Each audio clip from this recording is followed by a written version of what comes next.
ሚካኤል የሐዲሳት መጻሕፍት መምህር ናቸው። ምናልባት እንደው ስለ እርሳቸው እንዲያወሩላቸው ብዙ አይፈልጉም። በእርግጥ ግን የቤተ ክርስቲያን በጣም ተወዳጅ እንቁ ልጅ ናቸው። በሚዲያ የምታውቋቸው በጣም ትኩረት ሰጣችሁ ዋጋ ሰጣችሁ አዳምጡ። መላከ ታቦር መጋቤ ሐዲስ ኃይለ ኢየሱስ ይሆናሉ። ቀጥታ ወደ እሳቸው ወስዳችኋለሁ።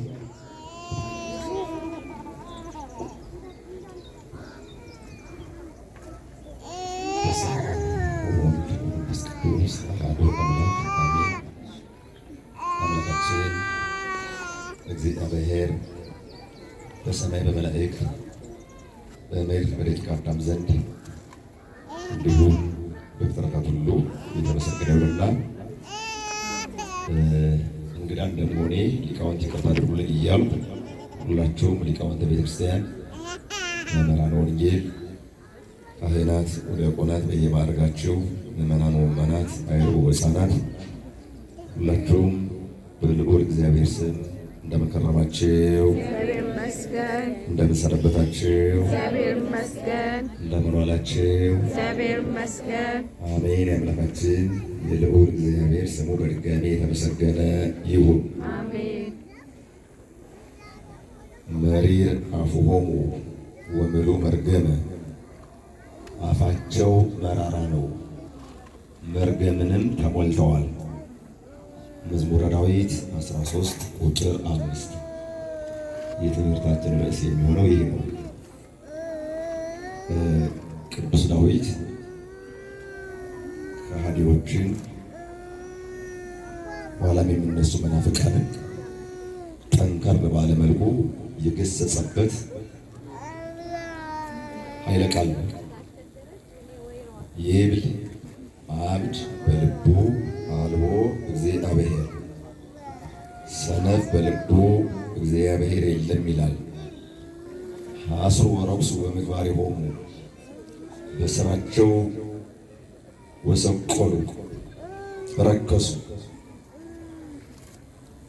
እነማን? እግዚአብሔር የለም የሚሉ አልቦ ዘይገብራ ለሰናይት አልቦ ወኢ አሃዱ፣ መልካም ነገርን የሚሰራት የለም አንድም የለም። እግዚአብሔር ሐወፀ ሰማይ ላይ ለእጓለ እመሕያው፣ እግዚአብሔርም ከሰማይ ሆኖ ወደ ሰው ልጅ ተመለከተ። ከመ ይርአይ እመቦ ጠቢብ ዘሐስሶ ለእግዚአብሔር፣ እግዚአብሔርን በሕግ በአምልኮት የሚፈልገው እንዳለ ብሎ አልቦ ዘይገብራ ለሰናይት አልቦ ወኢአሐዱ፣ ነገር ግን መልካም ስራን የሚሰራት አንድም የለም አልተገኘም። ከመ መቃብር ክሱት ወረኢቶሙ፣ ጉሮሯቸው እንደተከፈተ መቃብር ነው። ህምዘ አርዌ ምድር ታሕተ ከናፍሪሆሙ፣ ከከንፈራቸው በታች የእባብ መርዝ አለ። መሪር አፉሆሙ፣ አፋቸው መራራ ነው። ወምሉ መርገመ፣ መርገምንም ተሞልቷል። የእነማን? የእነዚህ ሰዎች ሐሳር ወቅጥቃጤ ውስተ ፍኖቶሙ፣ በጎዳናቸው ጥፋት ጉስቁልና አለ። ወየአምረው አለ ፍኖተ ሰላም፣ ከክፋታቸው የተነሳ የሰላምን መንገድ አያውቋትም። ወአልቦ ፍርሃተ እግዚአብሔር ቅድመ አዕይንቲሆሙ፣ በዓይናቸው ፊት እግዚአብሔርን መፍራት የለም። እንደውም እግዚአብሔር የለም ነው ያለው። እግዚአብሔር የሚባል አምላክ የሚባል ፈጣሪ የሚባል የለም ብለው ነው የካዱት። ለውጥዎሙ ለሕዝቤ ከመ በሊዐ አክል፣ ሕዝቦችን እንደ እንጀራ የሚውጧቸው የሚሰለቅጧቸው። ወለተ እግዚአብሔር እሰ ይጸውዕዎ፣ እግዚአብሔርን ግን አለ ብለው በሕግ በአምልኮት አልጠሩትም ብሎ በጊዜው ለሚነሳው ሰናክሬም ለሚባል የመጨረሻ ክፉ ንጉሥ በሱ ክፋት በአንድ ቀን 185 ሰራዊት ያለቀበት ነው። እሱንም የራሱ ልጆች በዘነዘና ቀጥቅጠው የገደሉት ነው። ወደ ኋላ ግን ስንመጣ እንዲህ የተባሉ አይሁድ ናቸው። ከአይሁድ ቀጥሎ መናፍቃን ናቸው። ይህን የትምህርት ርዕስ የመረጥኩበት ምክንያት በዛሬው ዕለት እንደ ኢትዮጵያ ኦርቶዶክስ ተዋሕዶ ቤተክርስቲያን ብቻ ሳይሆን በዓለም አቀፍ ታሪክ አንድ ታሪክ ይነገራል። በአራተኛው መቶ ክፍለ ዘመን በነገሰው በቆስጠንጢኖስ ዘመነ መንግስት በአርዮስ ምክንያት በዓለም አቀፍ ደረጃ ጉባኤ ይደረግ ብሎ ቦታዋን ኒቅያ ንጉሡ ቆስጠንጢኖስ ሊቃነ ጳጳሳቱ 4 ሲሆኑ ከሚያዝያ ማርያም እስከ መስከረም ማርያም እስከ ዛሬዋ ቀን ድረስ 2348 ኤጲስቆጶሳት ተሰብስበዋል። በዛሬዋ ዕለት 318ቱ ሊቃውንት የመጨረሻ ውሳኔ ለመወሰን እስከ ህዳር 9 ድረስ ምስጢር እየመረመሩ መጻሕፍትን እየተረጎሙ ሱባኤ እየያዙ ለመቆየት የጋራ ውሳኔ በዓለም ያሉት ሊቃውንት ሁሉ ተሰብስበው ከዚያ ቦታ ላይ የተገኙበት የጋራ ውሳኔ አርዮስን ለማውገዝ የሚወገዘው ህዳር 9 ነው ብያቸዋለሁ። የተሰበሰቡበት ቀን በመሆኑ በቤተ ክርስቲያናችን የብዙኃን ማርያም ብለን እናስባለን። የብዙኃን ማርያም ሲባል ዝም ብሎ አይደለም። ሊቃውንቱ በተለይ 318ቱ ሌሎቹ ወጥተዋል። እንዳንድ ልብ መካሪ እንዳንድ ቃል ተናጋሪ በመሆን ያን የቤተ ክርስቲያን ጠላት ክፉ መራራ ስለሆነውን አርዮስን አውግዘው ለመለየት በዚህ መልኩ ቀነ ቀጠሮ ለመያዝ ውሳኔ ያሳለፉበት ቀን መስከረም 21 ቀን ነው። የትምህርታችን ርዕስ ምንድን ነው ያለው? አፋቸው ምንድን ነው? በደንብ ስሙ። አፋቸው መራራ ነው ከተባሉት መካከል ቅድም እንዳልኳችሁ አንዱ ሰናክሬም ነው። እግዚአብሔር የለም ብሎ የለም ማለቱ ብቻ ሳይሆን ሎቱ ስብሐት ቦኑ ግልፉ ዘያድኅን በኢየሩሳሌም ቦኑ ሕዝቅያስ በኢየሩሳሌም ሆነ ያድነኛል የምትለው ያ ያንተ ጣዖት ያድናልን ብሎ እግዚአብሔርን ጣዖት ላይ ተሳደበ። ይሄ በጣም የመረረ ከሬት ይመራል። ኋላም አይሁድ ኢየሱስ ክርስቶስን ሎቱ ስብሐት ወልደ ዮሴፍ ሲሉት አንደበታቸው መራራ ነው። ከዚያ በኋላም በዓለም አቀፍ ጉባኤ ተወግዞ የተለየው አርዮስ አፉ መራራ ነው። አርዮስን የመሰሉ እስከ ዕለተ ምጽአት ድረስ የሚነሱ አፋቸው መራራ ነው። ከእንዶድ ቅጠል ይልቅ የመናፍቃን አፍ እጅግ ይመራል። አፋቸው ምን ያክል መራራ እንደሆነ ከከንፈራቸው በታች የእባብ መርዝ አለ ነው ያለ። እየሰማችሁ ነው በማለት የምን መርዝ አለ? የምን መርዝ አለ? የእባብ መርዝ ይገድላል አይገድልም? እግር ላይ ተረከዝ ላይ ቢነክስ በመላ አካል ተሰራጭቶ ሰውየውን ጸጥ ነው የሚያደርግ፣ ወይም የነገፈው ሰው ጸጥ ነው የሚያደርግ። እነዚህ ሰዎች ደግሞ ከከንፈራቸው በታች የእባብ መርዝ አለ የተባለ ሂደታቸው ኑፋቂያቸው የእባብ መርዝ ነው። የእባብ መርዝ ቅዱስ ዳዊት ከሃዲያንን አይሁድን መናፍቃንን እንዲህ ብሎ ሲገስጻቸው ሲዘልፋቸው በኃይለ ቃል ሲቀጠቅጣቸው ይህን የቅዱስ ዳዊትን ቃል መነሻ በማድረግ በኋለኛው ዘመን ከተነሱት ታላላቅ የእስክንድርያ ሊቃነ ጳጳሳት መካከል አንዱ ቴዎዶሲዎስ የሚባለው በሃይማኖተ አበው ምዕራፍ 82 ቁጥር 15 ላይ እንዲህ ይላል። እኔ ወደ ኋላ 13 ላይ ልነሳለሁ። ኢሃሎ አብ መዋዕለ ዘይንበለ ወልድ አብ ያለ ወልድ የነበረበት ዘመን የለም። ወምዝ ወለደ ወልደ ወአስረጸ መንፈስ ቅዱስ አብ ከወልድና ከመንፈስ ቅዱስ ተለይቶ ቀድሞ ምሮ ከዚያ በኋላ ወልድን የወለደ መንፈስ ቅዱስን ያሰረጸ አይደለም። እስመ ቀዳማውያን አላ አብ ወወልድ ወመንፈስ ቅዱስ ቀዳማውያን እሙንቱ አብ ወልድ መንፈስ ቅዱስ ሦስቱም ቀዳማውያን ናቸው እንጂ አብ የቀደመ ወልድ የተከተለ መንፈስ ቅዱስ በመጨረሻ የተገኘ አይደለም። ሲጀመር አስገኝ ናቸው። ረቀቅ ያለ ትምህርት እንዲህ ያለው ትምህርት ለሌሎቹ ምን ያክል እንደሚከብድ ይታወቃል። ስሉስ ቅዱስ ኢኮኑ ፍጡራነ ስሉስ ቅዱስ አብ ወልድ መንፈስ ቅዱስ ፍጡራን አይደሉም። ወልድኒ ኢኮነ ፍጡረ እንደ አርዮስ አነጋገር ወልድም ፍጡር አይደለም። አላ ውእቱ ተወልደ እምእግዚአብሔር አብ እሱ ቅድመ ዓለም ከአብ ተወለደ እንጂ ወመንፈስ ቅዱስ እኔ ወፃ እምኔሁ መንፈስ ቅዱስም ከአብ ሰረጸ እንጂ እንከሰ ንውዬ እምዝኩ ቃል መሪር ዘጸላኤ ጽድቅ ወልደ ሰይጣን አርዮስ ዘይገሉ ይዝክሩ ስሙ።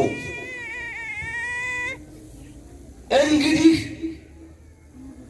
ከዚህ መራራ ቃል ምራቅ። ቃል ሲመር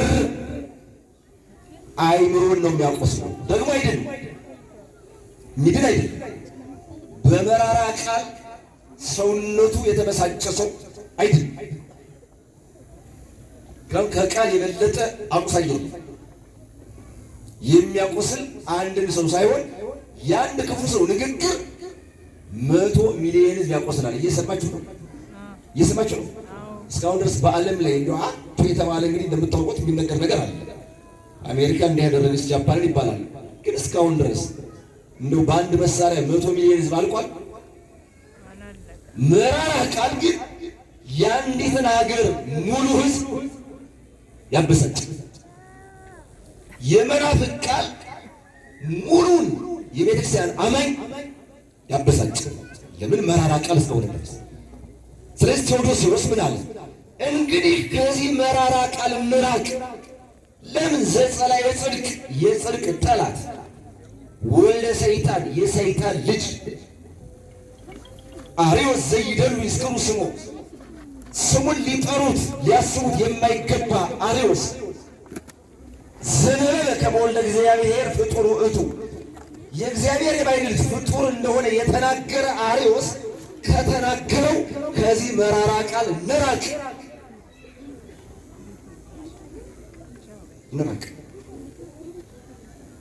ወይንትዌከፍ ተቃራኒሁ ለመንፈስ ቅዱስ የመንፈስ ቅዱስን ጠላቶች እለ ይጸልዎ የሚቃወሙት ትምህርታቸውን አንቀበልም። ወይብሉ እንዲህ የሚሉ ከመቦ ካልዕ ዘየዝዞ መንፈስ ቅዱስን ወልድ ያዘዋል ወልድንም አብ ያዘዋል ብለው የሚናገሩ የሚታዘዝ አምላክ የለም፣ የሚያዝ አምላክ ነው። እየሰማችሁ ነው? የሚታዘዝ አምላክ አለ? የለም። በአርዮስ አነጋገር አብ ወልድን ፈጠረው። የተፈጠረ ከሆነ ደግሞ ይታዘዛል አይደል? እስኪ አንድ ጥያቄ ልጠይቃችሁ፣ በምሳሌ ላስረዳ። ከመምህራን አንድ ሰው እናንተ ነው የምትሻለኝ፣ አንድ ቀን ግን ረጅም ነህ እንዳትበልጠኝ ይሻላል። ከኔና ካንተ ማን ይበልጣል? ሻሹን ጨምሮ እኔ እበልጣለሁ። መቼም እበልጣለሁ እንዳትለኝ አደረግሽ። አልበልጥም ሻሹ ከአንተና ከአንተሳ ከራስህ ከአንተ ከራስህ አንድ ነው አይደል?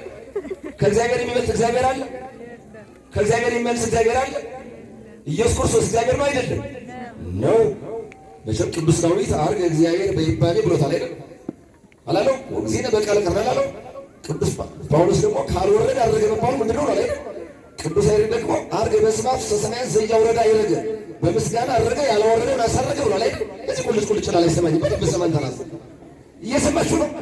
ከእግዚአብሔር የሚበልጥ እግዚአብሔር አለ? የለም። እግዚአብሔር ይለመናል ወይስ ይለምናል? ስለዚህ ኢየሱስ ክርስቶስ እግዚአብሔር ነው አይደል?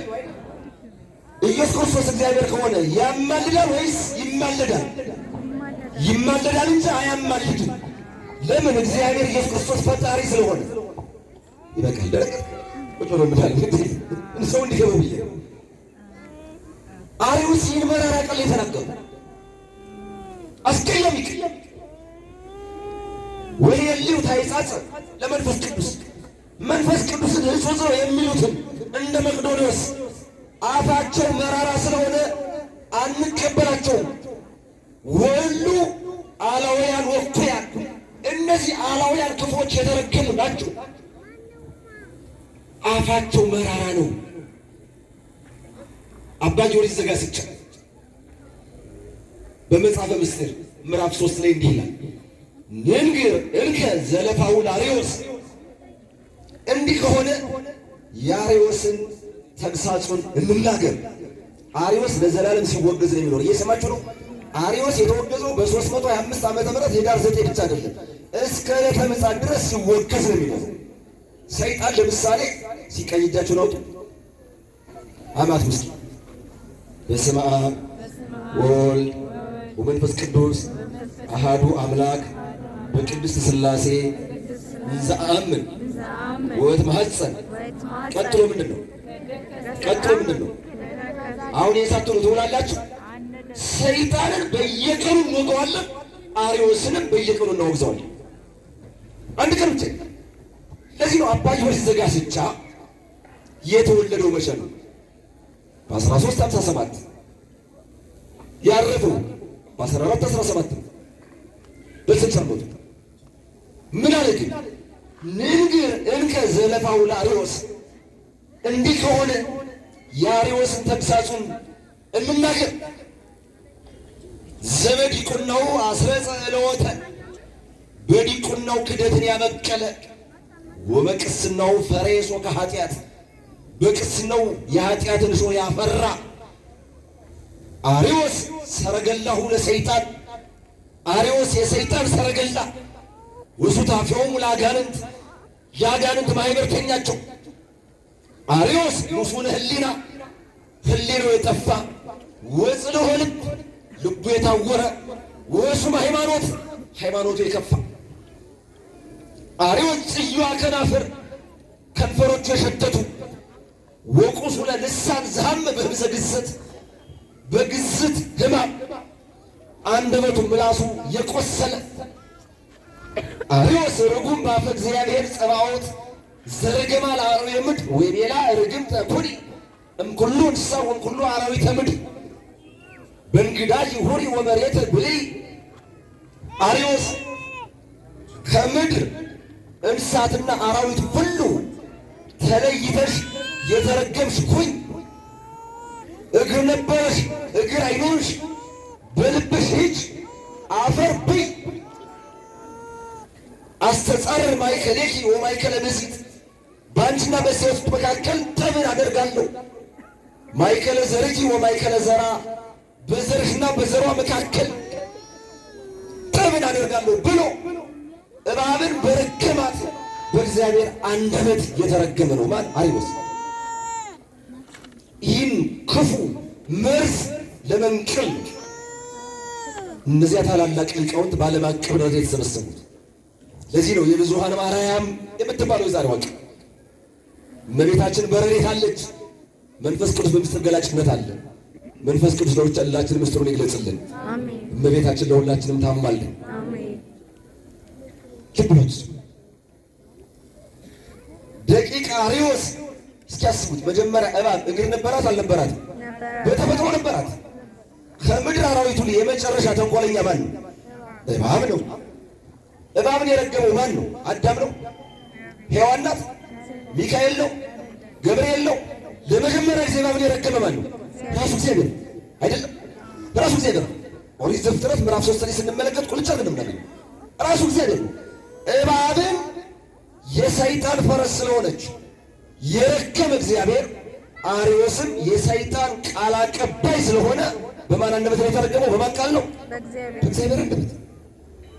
አፉ መራራ ነው። ከከንፈሩ በታች የማመር ዛለ እንዴ የተባለ ክደቱ ነው፣ ኑፋቄው ነው።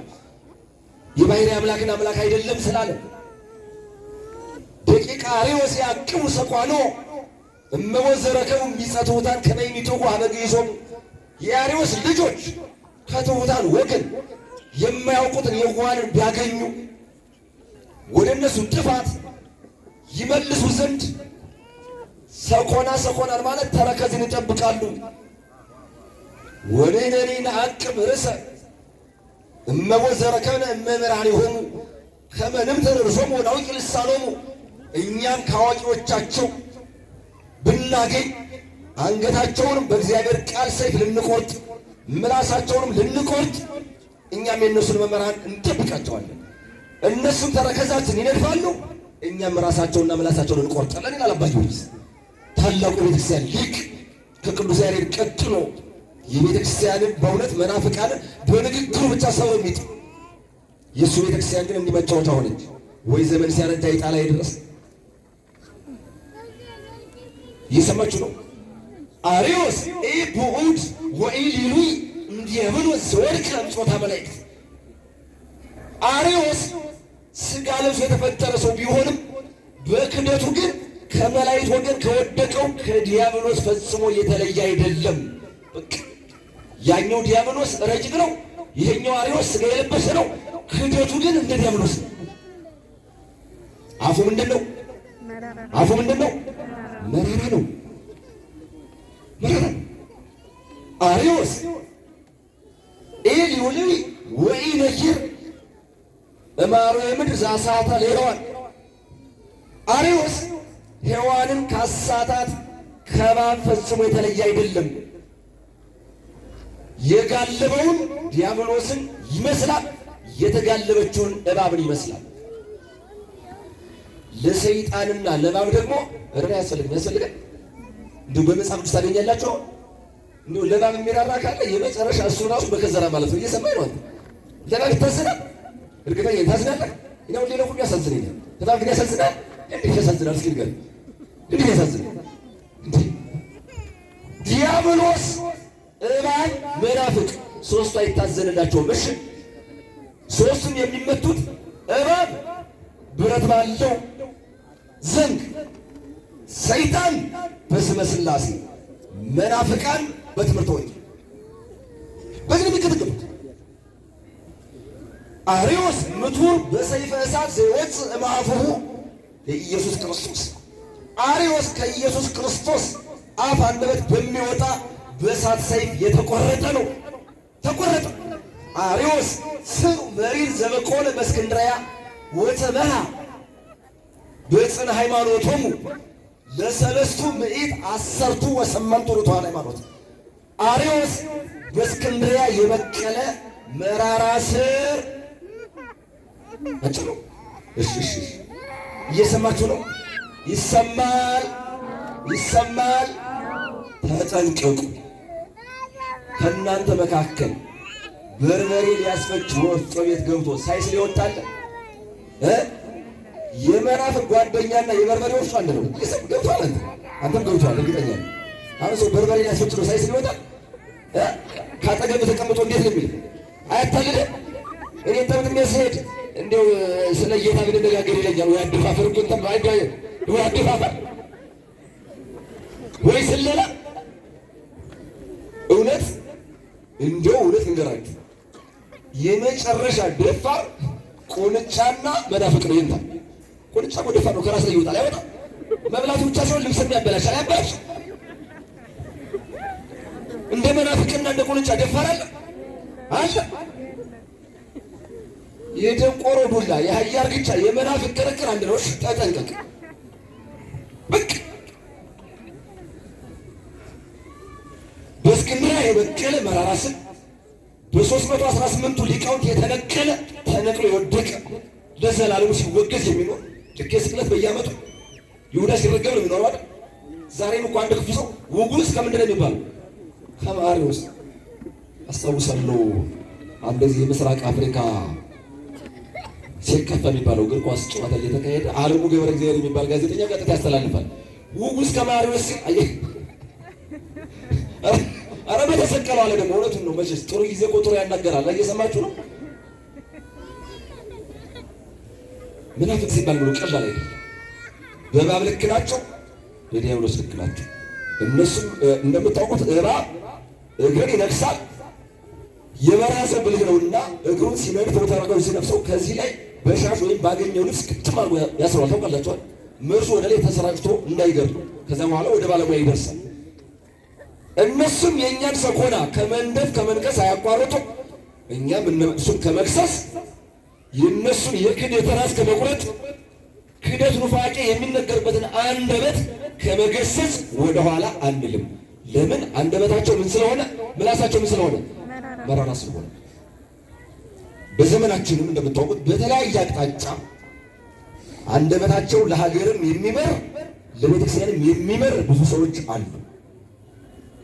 ብዙ ሰዎች የሰለስቱ ምዕት ታሪክ ይህን ሲያስረዳን መቼም በእመቤታችን ቀን ስለ ድንግል ማርያም የተወሰነ ሳይናገሩ ማለፍ ከቤተ ክርስቲያን ሰዎች አይጠበቅምና እንዲሁ ቅዱስ ያሬድ ስለ እመቤታችን ምን አለ? አንዳንድ ጊዜ ሁሉም በቤተ ክርስቲያን አለሽ፣ በደንብ ስሙ። እግዚአብሔር ራሱ ያስተማራቸው 4 ሰዎች አሉ። ስንት ሰዎች አሉ? ስንት ሰዎች አሉ? አንተ እዚህ ቁልጭ ይችላል። ስንት ሰዎች አሉ? በደንብ ስሙ። የመጀመሪያው እግዚአብሔር ያስተማረው አዳም ነው። ከአዳም በፊት ሌላ ሰው ነበር? እና አዳምን ማን አስተማረው? ተምሯል? አልተማረም? ተምሯል። ይሄን ብላ ይሄን አትበላ አልተማረም? ትምህርት እኮ ነው። አዳምን በቃል አስተማረው። ሁለተኛ ደግሞ እግዚአብሔር ያስተማረው ሰው ሄኖክ ነው። ሄኖክን ደግሞ በጽሕፈት ነው አይደል? በጽሕፈትም በቃል ነው። ሶስተኛው እግዚአብሔር ያስተማረው ሰው ሙሴ ነው። በጽሕፈትም በቃል ነው። አራተኛው ደግሞ እግዚአብሔር ያስተማረው ሰው ቅዱስ ያሬድ ነው። አንተ ገብቷል። እኔ መራዬ ካወቅልኝ ይበቃኛል። ሊቃውንት እንደምታውቁት ዋይ ዜማ ዘሰማይኩ በሰማይ አይደል ያለ። መቼስ ቅዱስ ያሬድ በሰማይ ሲሰማው ከየንታ ተክሌ አልሰማው፣ ከየንታ ክፍሌ አልሰማው፣ ከየንታ ሄኖክ አልሰማው አይደል? አለቃ ተክሌ በሰማይ ይሉያል ጊዜ አለ። የሰማይ መሆን እግዚአብሔር አይደል? እንዲሁ አሁን ታዲያ ቅዱስ ያሬድ ከእግዚአብሔር ተምሮ ተሳስቷል ይባላል። እኔ እኮ ይገርመኛል። አውግስጢኖስን አድንቆ ቅዱስ ያሬድን ነቅፎ ያስተምራል። አርጌንስን አድንቆ ሉተርን አድንቆ ቅዱስ ያሬድን ነቅፎ ያስተምራል። ወይ አደፋፈ እሱ ራሱ በሰማይ ነው የሰማሁት ያለ እንጂ በአክሱም በጎንደር በጎጃም በሸዋ በወሎ ሰማሁት ነው። በሰማይ ነው ያለ ቦታው ነው እንጂ አክሱም ዜማውን የሰማሁት ነው ከሰማይ። ከሰማይ ዜማውን የሰማ ቅዱስ ያሬድ ድንግል ማርያምን እንዲህ ብሎ አመሰገናት። እንደው አደራችሁን ስሙ። ውድስት አንቲ ብፅዕት አንቲ፣ አንቺ ብፅዕት ነሽ። ወውድስት በአፈ ኩሉ፣ በሁሉም አንደበት አፍ የተመሰገንሽ ነሽ። ኪሩቤል ይሴብሑኪ፣ ኪሩቤል ያመሰግኑሻል። ወሱራፌል ይቤድሱኪ፣ ሱራፌልም ያመሰግኑሻል። መላእክት በበነገዶሙ ይትቀነዩ ለኪ። ይሄ እንደው አጥንቴን ነው ያለመ ይገርሞታል። መላእክት በየነገዳቸው ይገዙልሻል። እየሰሙ ነው። አንቱ ቅዱስ ያሬድ እኮ ነው እንዲህ ያለ። እንደው እንዴት ብዬ ልንገራችሁ? መላእክት በየነገዳቸው 99ኙ ነገደ መላእክት ለድንግል ማርያም እንደሚገዙ ቅዱስ ያሬድ ስም ነው። ይሄ ብቻ መሰላችሁ? በጣም ይገርመኛል። መላእክት በልሳነ እሳት ይሴብሑኪ። መላእክት አንደበታቸው እሳት ነው፣ ጦራቸውም እሳት ነው፣ ሰይፋቸውም እሳት ነው አይደለም? በእሳት አንደበታቸው ቅድስት ሥላሴን ቅዱስ ቅዱስ ቅዱስ እያሉ ያመሰግናሉ። ከዛ ደግሞ ቅድስት ድንግል ማርያምን ያመሰግናሉ። በእሳት ሰይፋቸው ሰይጣንን የሚያክል ረቂቅ ቆረጥርጥ አድርገው እንዳልነበረ ማድረግ ይችላሉ። ረቂቅ ነው፣ ግን የእነሱ ሰይፍ ደግሞ ረቂቅ ነው። በእሳት ጦራቸው ዲያብሎስን የሚያክል በእግዚአብሔር ላይ መፈንቅለ መንግሥት ሊያደርግ የነበረውን ከነበረበት ሰማይ ከኢየሩሳሌም ሰማያዊት ሰማያዊት አውርደው አንጦርጦስ አስገብተውታል። ኧረ እግዚአብሔር የተመሰገነ ይሁን። መብራት አንጦርጦስ በዚህ በእሳት አንደበታቸው መላእክት በልሳነ እሳት ይሴብሑኪ ካለ በኋላ በአክናፈ እሳት ይኬልሉኪ፣ በእሳት ግን ይጋርዱሻል። ደስ አይልም? ይህ ብቻ እኮ አይደለም፣ ይገርመኛል። መላእክት በቀለመ ወርቅ ውዳሴ ይሰማል። ይሁን በዓለም ላይ ትልቁ ዓለምን የሚያንቀጠቅጠው ፑቲን ነው አይደል? ግን ዝም በወርቅ ቀለም ተጽፏል። ትራምፕ ሳይጻፍ መቼም እንደምታውቁ የድንግል ማርያም በወርቅ ቀለም አያፈሳል፣ ያፈሳል። ቁም ብርሃን የጻፉት መላእክት የተጻፈበት ቀለም ወርቅ እስከ ዳግም ምጽአቱ ለበኩርኪ ልጅሽ ኢየሱስ ክርስቶስ እስከሚመጣበት ጊዜ ድረስ የድንግል ማርያም ስም እስከ ዕለተ ምጽአት ድረስ ምስጋናዋ፣ ውዳሴዋ፣ ስሟ በመላእክት እጅ በወርቅ ቀለም ሲጻፍ ይኖራል። ኧረ ደስ ይበላችሁ። ድንግል ማርያም በቃለ ኃይሉ ዘይፌትት በረደ፣ በኃይለ ቃሉ በረድን የሚያጠቃቅን ድንግል በከርሳ አግመረት ነደ። ድንግል ማርያም ይህን ነበልባለ እሳት ክርስቶስን በማኅፀኗ ወሰነች፣ ተሸከመች። እምግርማ እመዩ ሙሴ ዘርደ፣ ከግርማ መለኮቱ የተነሳ ሙሴ የተንቀጠቀጠለት። እሞ ወላዲቶ ኮነቶ ገሃደ፣ እሷ ግን በግልጥ ወላጅ እናት ሆነች። ድንግል ማርያምን ወላዲተ አምላክ አይደለችም የሚል በስዕሏ ላይ ምራቅ የሚተፋ ስዕሏን የሚቀድ አፉ ምንድን ነው? መራራ ነው? ጣፋጭ ነው? መራራ ነው። መራራ ነው።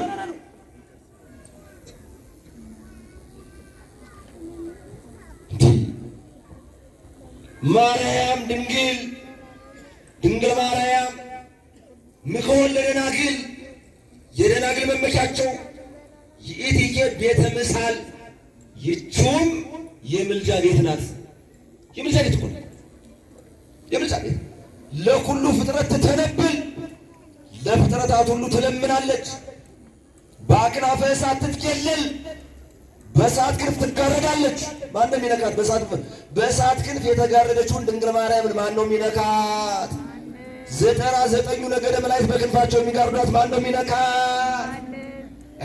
ታዲያ ለለ ብላችሁ አታመሰግኑም?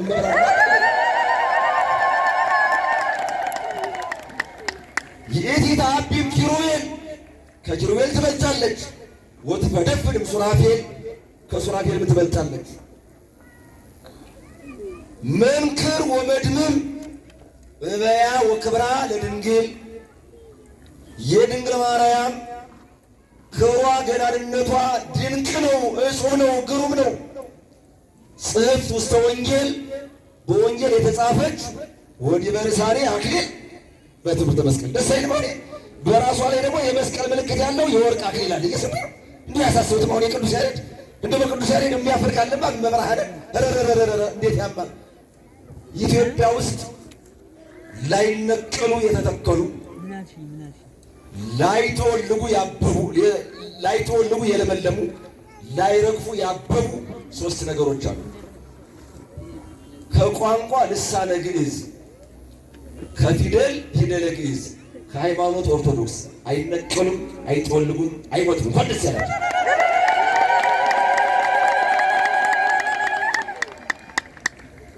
እንዳይነቀሉ አድርጎ የተከላቸው ማለት ቅዱስ ያሬድ አይደለም? ታውቃላችሁ ሊቃውንት። ለምሳሌ ዛሬ ሮብ ነው አይደል? ቅዳሴ ሲገባ ምንድን ነው የተባለ? መስቀል አብርሃ በግዕዝ ነው በአማርኛ ነው የተባለ እና ቢሞት ማለት እንደው ይጫዋል ሲገሩ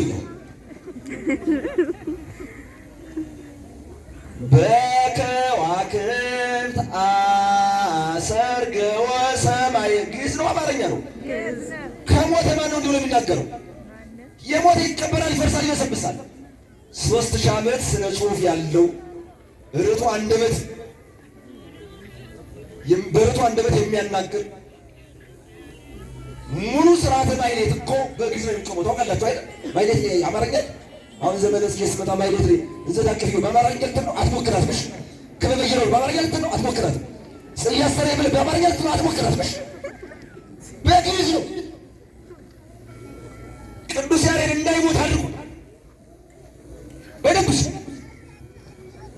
የድጓ ዜማ እያለ የቅኔ ምስጢር እያለ የዝማሬ መዋሥዕት ትምህርት እያለ የቅዳሴ ትምህርት እያለ ግዕዝ ይሞታል? ግዕዝ ይሞታል? ክርስትና ስንነሳ በግዕዝ ቋንቋ አይደለም ዜማው አይደለም ትዝቻል ቅዳሴ እስከ ወደ ባል አሁን ምትል በአማርኛ በግዕዝ በግዕዝ ማንም የሚገርም ማንም አይችልም። እሺ አይችልም። እሺ ኢትዮጵያ ውስጥ እኮ 600 ሺህ ካህናትና ዲያቆናት አሉ። እውነት እንነጋገር ከተባለ እስከ 10 ዓመት በተከታታይ ብንማር ከ30 እስከ 40 ሚሊዮን ሕዝብ ግዕዝ ቋንቋ እንዲናገር ማድረግ ይቻላል። ኢትዮጵያ ውስጥ ወደ 100 ዓመት እንግሊዝኛ ተሰጥቷል። 40 ሚሊዮን እንግሊዝኛ ተናገር አይደል? 4 ሚሊዮን አለ ካለ ይቅርታ ጠይቃለሁ፣ ግን ያለ አይመስለኝም። ምናልባት አልፎ አልፎ ኦኬ ሚል ይኖራል። ሳባው ሚል አለ አይደል? ፎር ኤግዛምፕል የሚባል አለ። ሶሪ ሚል አለ አይደል?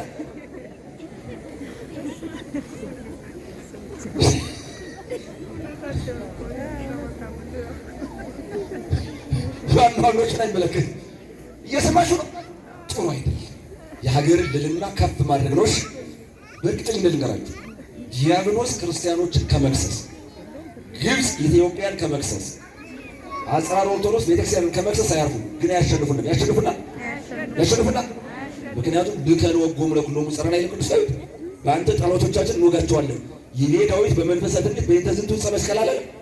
ዳዊት ስለ ዕፀ መስቀሉ ትንቢት ተናገራል አለ። ገድጎ መምረ ወበስምከ ነአስሮሙ ለቆሙ ላዕሌነ መዝሙር 43 በእኛ ላይ የቆሙትን በአንተ ስም እናዋርዳቸዋለን እናሳፍራቸዋለን አላለ። ወካዕበ ይቤ ወሀብኮሙ ትምህርተ ለእለ ይፈርሁከ አላለ።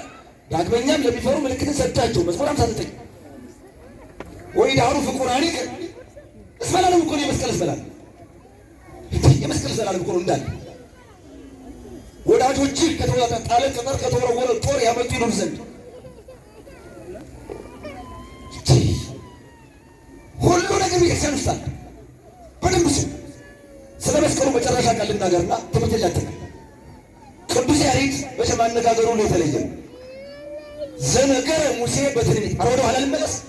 ኀፍረተ መስቀል ታገሰ፣ የመስቀልን ኀፍረት ታገሰ መከራ ጊዜ ተጸልቦቱ አይረክቡ ልብሰ በስቅለቱ ጊዜ ልብሱን ገፈው ራቁቱን ሰቀሉት። በአፈ ኩናት ረገዙ ወከርሰ በጦር ስለት ጎኑን ወጉት። ከርስ ጎን ተብሎ ነው የሚተረጎመው። በዕፀ መስቀሉ ዘዮም መሬቱ አደሰ። እነሆ ዛሬ በዕፀ መስቀሉ መንጋውን አደሰ አከበረ። ዘነገረ ሙሴ በጥንቁቅ ትንቢቱ በጥንቁቅ ይላል። በትንቢት ብቻ አይደለም እንታ ዘነገረ ሙሴ በጥንቁቅ ትንቢቱ ከመስቀል ልጓን ያለ ሙሴ ጥንቅቅ ባለ ትንቢቱ ሕጸጽ፣ ጉድለት፣ ስህተት በሌለበት ጥንቅቅ ባለ ትንቢቱ የተናገረው በውስተ ጽልመት ስኑ ያሃቱ በጨለማ ውስጥ የመስቀሉ ውበት ያበራል። መዝገበ ቢል ተጸለበቱ የሀብት የእውቀት የጥበብ መገኛ የሆነ ኢየሱስ ክርስቶስ ተሰቀለበት። ዕፀ መስቀሉ ለወልድ ዝንቱ ውእቱ የኢየሱስ ክርስቶስ ዕፀ መስቀሉ ይህ ነው። ይህ መንከረ ገብሩ ድንቅ የሆነ ነገር ግን ክፉ ነገርን አደረጉ። ወፁ በመከሩ አሁንም ጭንቅና ክፉ የሆነ ነገርን መከሩ። በቅናቶሙ አይሁድ መስቀሉ ዘደፈኑ አይሁድ በቅናታቸው የደፈኑት መስቀሉን ደፈኑት። ዘይሃዩ ሙታንን የሚያስነሳ ወለደሰ ለእለ አመነ መስቀል ቤዛነ ላመንነው ለእኛ ግን ቤዛችን ነው። ክርስቶስ ተከሰሰ፣ በመስቀል ተሰቀለ፣ መስቀሉም ተከሰሰ። 99 ክንድ ጉድጓድ ተቆፍሮ ተቀበረ። መቼም በዚህ ዓለም አሁን እንደ አንተ የተባለ ወንጀለኛ ጉድጓድ ውስጥ ይተሰራል። ጉድጓዱ 99 ክንድ ነው። አይሰስም ወደታች ወደታች ድርሰነ መስቀል ላይ ያለ ወደታች የሚገርማቸው ቆይ እንታ እሳ መስቀል ነው አይደል? 300 ዓመት ተቀብሮ ሲኖር አልነቀዘ፣ አልፈረሰ፣ አልበሰበሰ። እዚያ በኋላ ደመራው ተደምሮ ምልክት ታይቶ ተቆፍሮ መጋቢት 10 ሲደርስ ሲወጣ ሙት ማስነሳቱ ብቻ አይደለም 7 ቀን የፀሐይ ብርሃን ጠፍቶ የሌሊትም ቀንም መስቀሉ ያበራ። አረደው ደስ አይላችሁ መሰለኝ።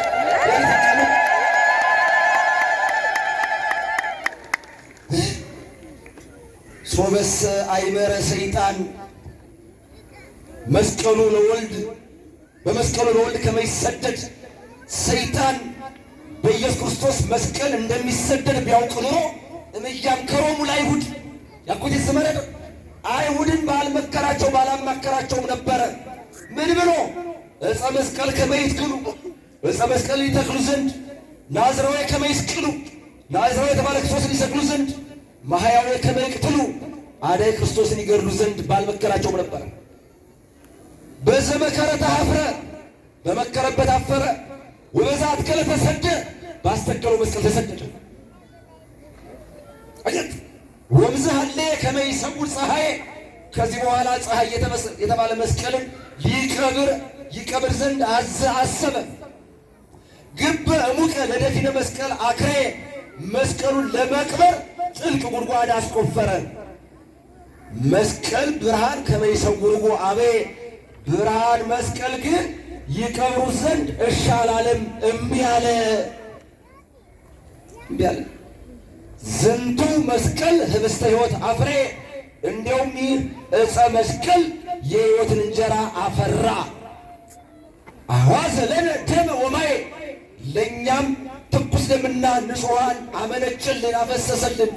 ዮሐንስ ወንጌል ምዕራፍ 19 ቁጥር 34 ላይ ወሶሪያ ወፃ እምኔሁ ደም ወማይ ያን ጊዜ ከጎኑ ደምና ወጣ። አባየው ዘጋስጫ ሊቃውንት እንደምታውቁት ስታየ ጽሟን ይኩን ወዘያረስ ትካዝ የጽሟን መጠጥ ይሆን ዘንድ ያዘኑትንም የሚያረጋጋ ይሆን ዘንድ ማይ ምስለ ደም ወሂዘ ውሃ ከደም ጋር ፈሰሰ።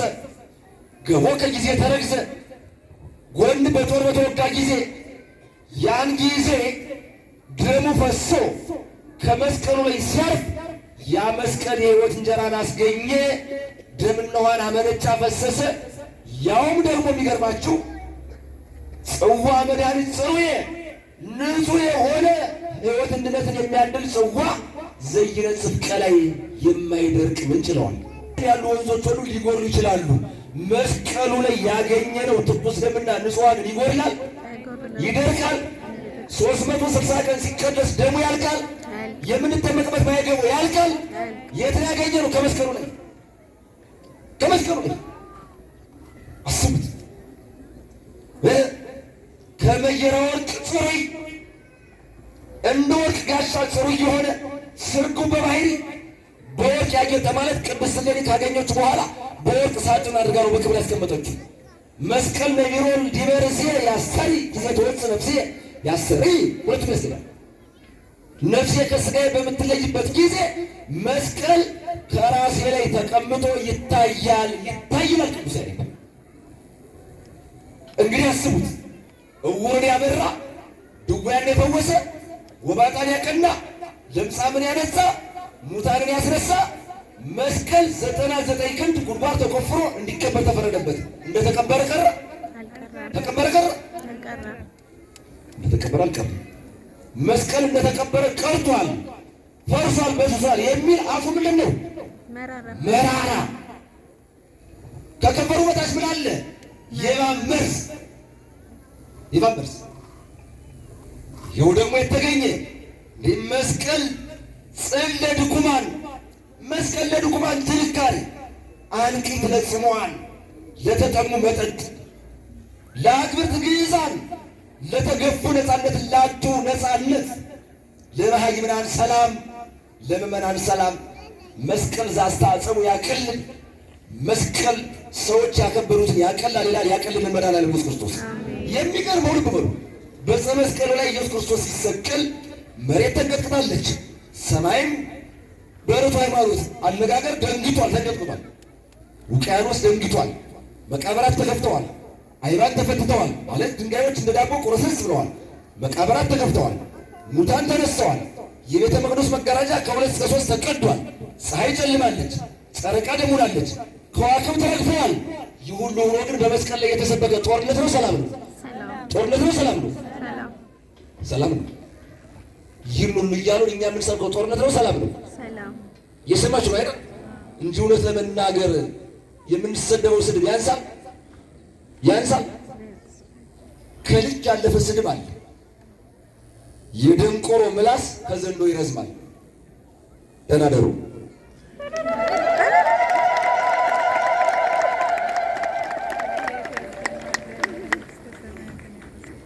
በመምህራችን ላይ አድሮ እግዚአብሔር ስላስተማረን እግዚአብሔር ስለተናገረን ልንሰማው የሚገባንን እግዚአብሔር ስላሰማን ክብር ምስጋና ለአምላካችን ይሁን። እልል ብላችሁ እግዚአብሔርን አመስግኑ።